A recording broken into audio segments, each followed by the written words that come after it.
여러분 안녕하세요. 오늘은 교사대학 네 번째 시간입니다. 오늘은 기독교 교육에 대해서 이야기를 해보려고 해요. 우리 선생님들은 교회 현장에서 우리 아이들의 신앙교육을 담당하시는 교육자 분들이시기 때문에 기독교 교육의 개념이 무엇인지, 역사 가운데 기독교 교육이 어떻게 이루어져 왔는지 간단하게 살펴보면 많은 도움이 되리라 생각됩니다. 그렇다면 기독교 교육은 무엇일까요? 아주 간단합니다. 기독교적인 가치관과 세계관을 바탕으로 이루어지는 모든 교육을 말합니다.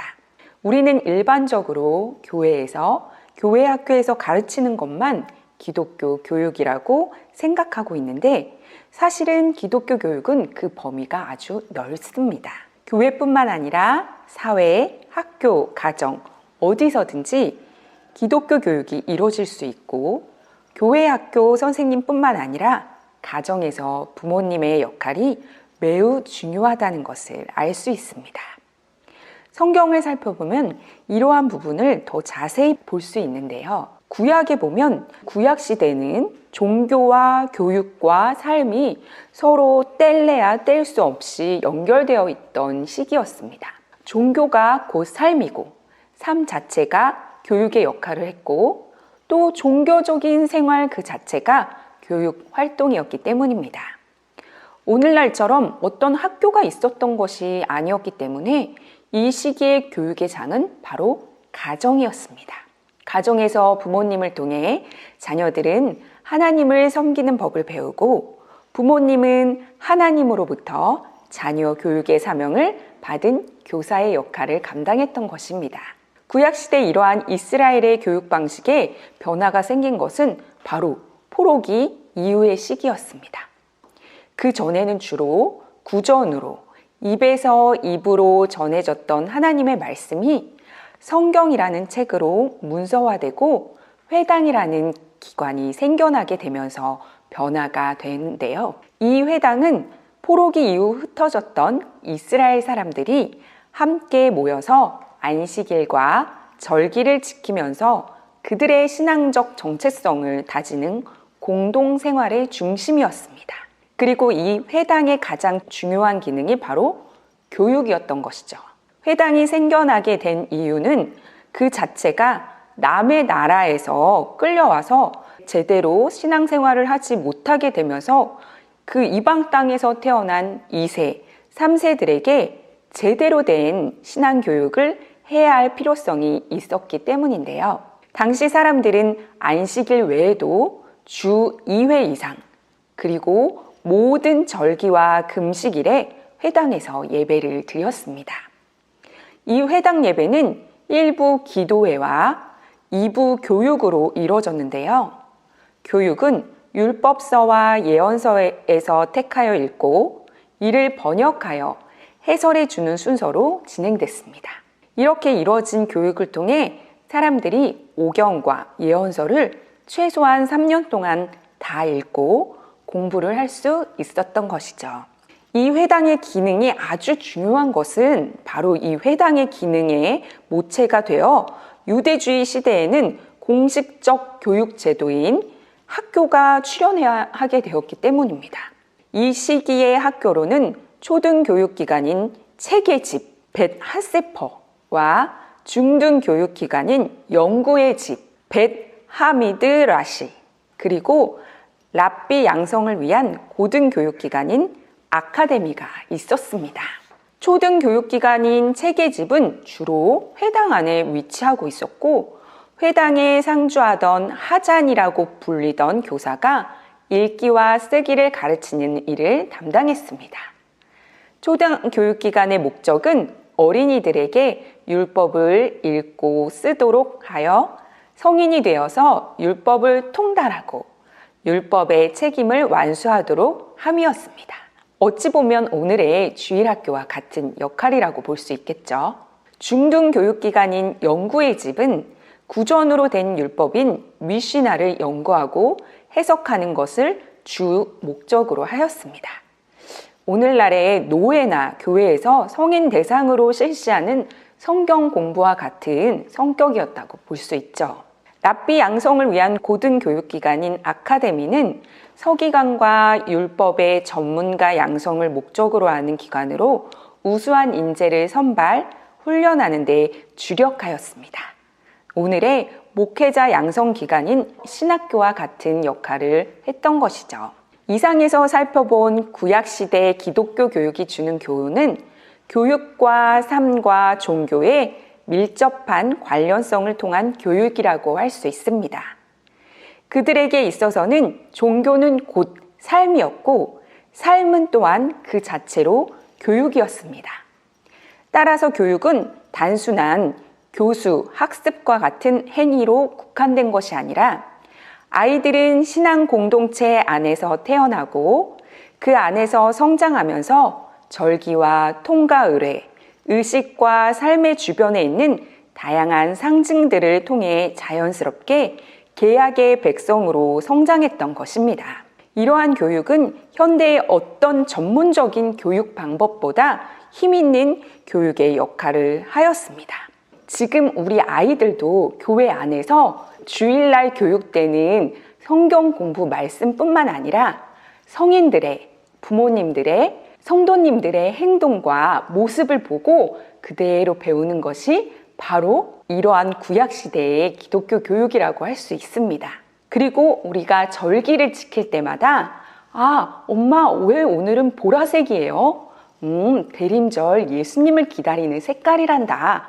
이렇게 자연스럽게 절기 교육을, 신앙 교육을 할 수 있는 것입니다. 신약시대 교육은 예수님의 교육이 주를 이루고 있습니다. 예수님의 교육 목적은 하나님의 나라 실현에 있었습니다. 이것이 아주 중요합니다. 예수님의 가르침은 다른 교사들처럼 윤리적이나 철학적 삶을 매개하기 위함이 아니고 오직 하나님의 나라를 선포하고 개인 또는 사회 또는 공동체가 하나님 앞에서 회개하고 하나님의 통치를 받아들이도록 하는 것이었다는 것이죠. 하나님 나라의 실현은 예수님의 교육뿐만 아니라 예수님의 모든 공생의 활동의 목표였고 예수님의 모든 삶 속에서 드러나는 교육 방식이었던 것입니다. 예수님은 모든 기회에 하나님의 나라가 어떤 나라인지 깨우치고 그 나라를 설명해 주셨죠. 그러나 그의 가르침은 단순히 인지적으로만 아는 데서 그치는 게 아니라 그 나라를 위하여 하나님의 나라 실현을 위해서 개개인이 변화되고 공동체가 변화되도록 힘쓰셨습니다. 개인이 거듭나서 하나님 나라를 어린아이와 같이 영접하기를 가르쳤고 또한 사회와 교육의 지도자들이 변화될 것을 촉구하였죠. 더 나아가 예수님은 예수님의 제자들을 하나님 나라 실현을 위하여 준비시켰습니다. 예수님의 가르침은 그러나 그 무엇보다 우리로 하여금 설득력 있게 만들고 우리로 하여금 교육적 효과가 넘치게 할 수 있는 이유는 바로 예수님 삶 그 자체로 가르치셨기 때문입니다. 말로만 하신 것이 아니라 섬김을 가르치실 때 예수님은 스스로 제자들의 발을 씻기셨고 무리를 가르치시고 언제나 한적한 곳으로 가서 기도하시는 기도의 삶을 몸소 보여주셨던 것입니다. 사회적으로는 홀대받는 자의 친구가 되어주셨고 십자가에서의 죽음을 선택하기까지 사랑과 순종과 자기 비움을 본보여 주셨습니다. 예수님에게서는 가르치는 내용이 가르치는 방법과 분리되지 않았고 가르침은 또한 예수님의 삶 자체와 분리되지 않았습니다. 이상에서 살펴본 신약시대의 기독교 교육은 바로 예수님의 교육이라고 할 수 있습니다. 예수님의 기독교 교육의 목표는 하나님 나라의 실현이었고 그 목표를 모든 삶의 현장에서 그가 만나는 모든 사람들에게 가르치셨습니다. 또한 구체적으로는 제자를 훈련시키셨고 가르치는 대상과 가르치는 내용에 맞는 방법을 사용하여 가르치셨습니다. 자신의 생명을 내어주기까지 삶으로 가르친 인류의 위대한 교사였던 것이죠. 우리가 이러한 예수님의 기독교 교육의 방식의 모습을 통해서 우리도 주일날 말로만 가르치는 것이 아니라 우리가 몸소 행동으로 보이는 것이 얼마나 중요한 기독교 교육인가를 알 수 있습니다. 작게는 소소한 일상에서 먼저 아이들에게 다가와 친절한 말로 사랑을 표현하고 인사하고, 크게는 지난주에 추수감사 조일이 있었는데 이때 아이들과 함께 어려운 이웃을 돕는 활동을 하거나 어려운 이웃을 돕는 인증샷을 찍어서 우리가 이렇게 하나님 말씀대로 살고 있구나, 이것을 몸소 실현하고 체험하는 것이 아주 중요합니다. 종교개혁 시대의 기독교 교육은 아주 중요합니다. 왜냐하면 개신교 기독교 교육의 또 하나의 뿌리가 종교개혁이라고 할 수 있기 때문입니다. 종교개혁은 단순히 구교, 즉 천주교와 구별되는 또 하나의 교회, 즉 개신교가 생기게 된 사건으로만이 아니라 기독교 교육의 새로운 방향을 제시하고 기독교 교육 자체의 의미와 중요성이 새롭게 인식된 계기로서의 의미를 갖는 사건이었습니다. 그래서 종교개혁기는 오늘날의 기독교 교육의 뿌리가 되는 새로운 변화들이 많이 일어났습니다. 어떤 변화들이 일어났는지 살펴볼까요? 구교의 신자는, 그러니까 천주교의 신자들은 자신이 소속되어 있는 교회에 가서 예배를 드리고 성찬식만 참여하면 됐습니다. 하지만 종교개혁적 신앙에서는 믿음의 대상이 누구인지 알도록 안내하고 제시하는 것을 교육의 역할에서 아주 중요하게 생각했습니다. 그는 또한 모든 평신도들이 이해하는 신앙을 갖기 위해서 무엇보다 성서를 읽을 수 있어야 한다고 생각하여 당시까지 라틴어로 되어 있던 성서를 독일어로 번역하고 이를 보급하였습니다. 그리고 지금 우리가 한국어로 성경책을 읽고 스스로 연구하고 기도할 수 있다는 것 자체가 기독교 교육에서 아주 획기적인 역할을 했다는 것을 알 수 있습니다. 그리고 이 종교개혁기에는요, 학교의 개혁도 있었습니다. 성서가 독일어로 번역되었어도 모든 신자들이 글을 읽을 수 있지 않으면 소용이 없다는 점을 깨닫고 루터는 학교 제도를 개혁했습니다. 중세의 암흑기에는 학교는 단지 사제 지망생과 일부 귀족의 자제들만의 점유물이었습니다. 그러나 루터는 모든 신자들이 성서를 읽을 수 있어야 한다고 보았는데, 이것은 그 무엇보다 모든 신자는 제사장이라고 하는 그의 만인 제사장 개념에 근거한 것이었습니다. 그는 모든 신자들은 세례와 더불어 스스로 하나님의 계시의 말씀을 받을 수 있는 제사장의 직분을 가졌다고 봄으로써 계시의 자리를 교회에서 신자 개개인에게로 자리 옮김하였습니다. 모든 신자들이 하나님의 계시 말씀인 성서를 읽으려면 글을 읽을 수 있어야 하고, 그러기 위해서 학교는 소수의 사람들을 위해서가 아니라 모든 사람에게 열려 있어야 했습니다. 그러한 맥락에서 종교개혁은 학교의 개혁을 시도했던 것이죠.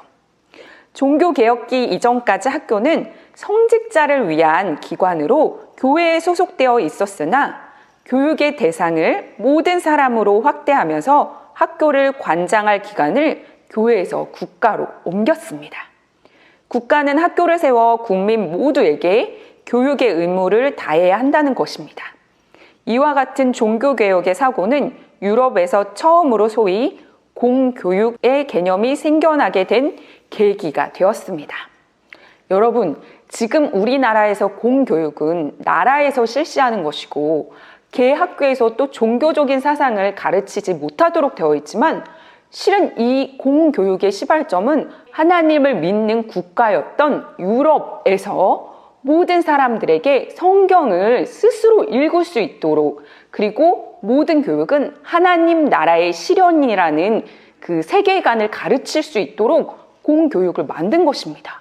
사람들이 아직 공교육의 시초를 잘 모르기 때문에 좀 안타까운 상황이 있지만, 그렇기 때문에 우리가 이 땅에서 하나님 나라가 실현될 수 있도록 예수님처럼 그 기독교 교육의 역할을 잘 감당해야 하는 것입니다. 그리고 또 이 종교개혁기에는 가정교육도 변화되었는데요. 신자들이 제사장이라고 했을 때 제일 먼저 영적 구원을 위해서 노력해야 할 대상은 누구였을까요? 바로 자녀들이었습니다. 부모들은 누구보다도 먼저 자녀의 영적 구원과 신학 성장을 돌보는 제사장직 직분을 감당해야 할 아주 중요한 책임이 있다는 것입니다. 마치 구약시대의 기독교 교육과 일맥상통하죠. 칼빈도 가정이란 작은 교회라고 했는데 교회의 사제가 신도들의 신앙 성장을 보살피고 교육할 책임이 있는 것처럼 작은 교회인 가정은 부모들이 자녀들의 신앙 성장과 교육을 담당해야 할 책임이 있다고 보았습니다. 그리고 마지막으로 이 종교개혁에는 교육 목회에도 많은 영향을 끼쳤습니다. 칼빈은 교회 교육 개념을 단순히 어린이와 청소년만이 교육의 대상이 되는 것이 아니라 신자의 전 생애를 걸쳐 일어나는 교육이며 교회에서만이 아니라 삶의 모든 전인적 측면에 관하여 일어나는 교육이라고 말했습니다. 더 나아가 그의 교회 교육의 개념은 교리 학습뿐 아니라 예배와 성례정과 치리 등 목회의 모든 측면을 교육적으로 동반하는 교육으로 오늘날 우리가 말하는 교육 목회의 뿌리를 가지고 있었다고 할 수 있습니다.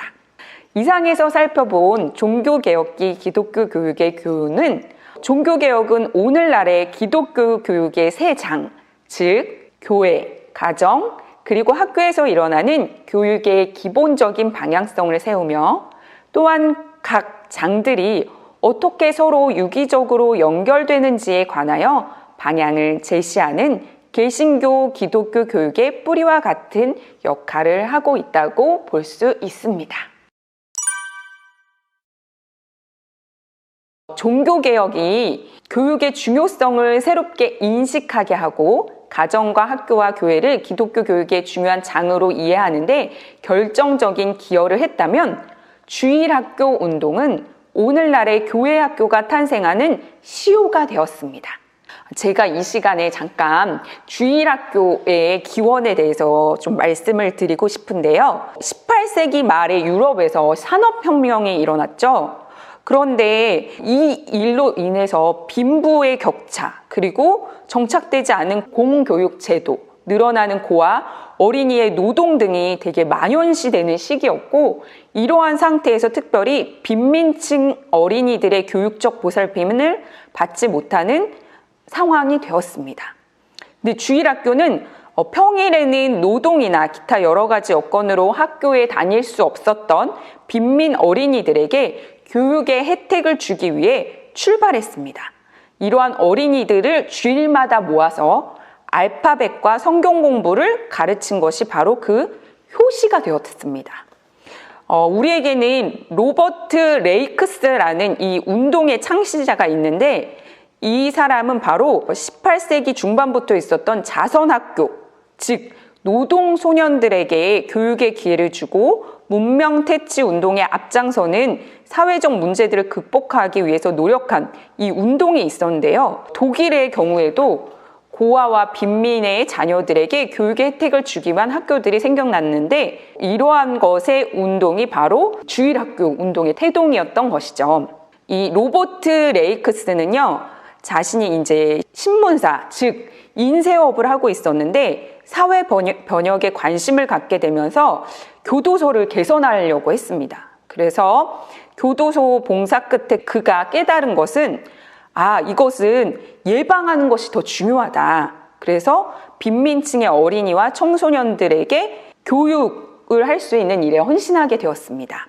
그래서 그는 이런 주일에 아이들을 대상으로 세마기, 그리고 예배와 성경, 그리고 요리문답, 기독교 교육을 시작했고 이 학교는 오전 10시부터 12시까지, 그리고 밥을 먹고 오후 1시에서 5시 30분까지 가르치게 되었습니다. 이런 주일학교의 운동은 이제 유럽에서 미국으로까지 퍼져나갔고 지금의 우리나라의 주일학교 형태가 되기 시작했습니다. 이 주일학교는 학교라고 하는 특성을 가진 교육기관입니다. 바로 이 점이 20세기 중반 이후로 많은 비판의 대상이 되어온 요인이기도 하였습니다. 주일학교가 학교식의 교육 개념을 수용함으로써 교회학교의 체계성이나 전문성을 높인 것은 사실이지만 기존의 교회적 차원에서 이해되었던 통전적 교육 개념을 소홀히 하였다는 것입니다. 구약이나 신학시대 그리고 종교개혁의 교육은 단순히 학교적인 체제에서 이루어진 교육이 아니고 삶 전체와 연결되어 있었던 교육이었고 어린이와 청소년만 아니라 모든 사람들을 대상으로 하는 교육이었습니다. 그에 비하면 주일학교가 교회 교육의 중심 체제가 되면서 교회 교육이 학교식의 교육 형태를 띠게 되었고 기존의 교회 교육에 나타났던 삶 전체와 관련성을 소홀히 하게 되었다는 비판을 받아왔습니다. 또한 기존의 교회 교육이 가정과 교회 그리고 학교라는 장을 서로 연계성 안에서 보았던 반면 주일학교의 출현은 교회의 교육을 교회학교라는 영역에만 제한하게 되는 결과를 낳게 된 것이죠.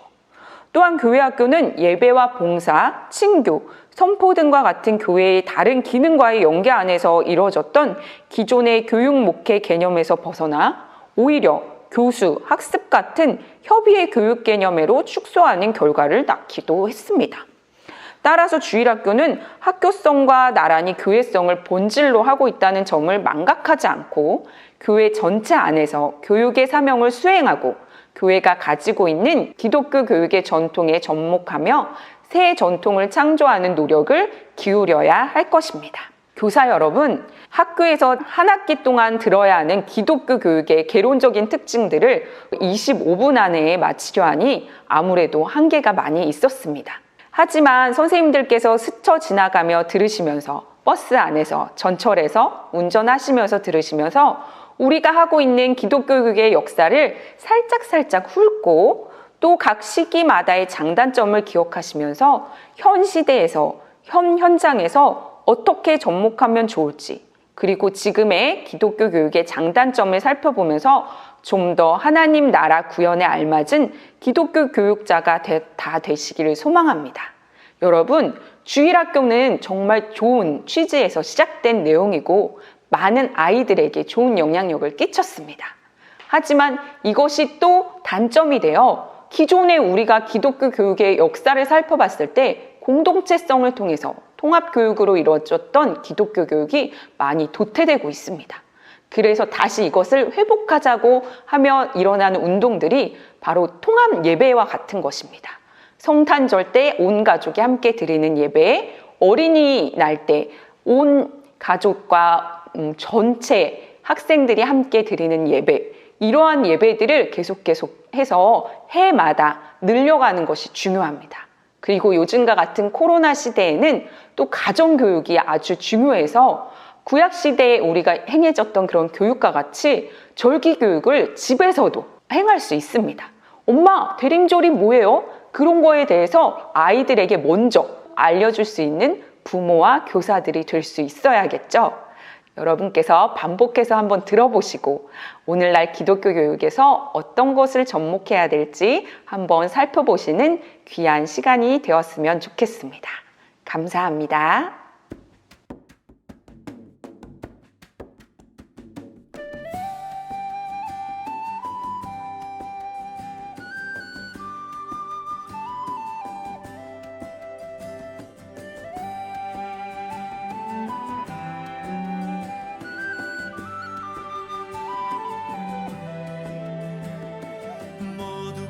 원하는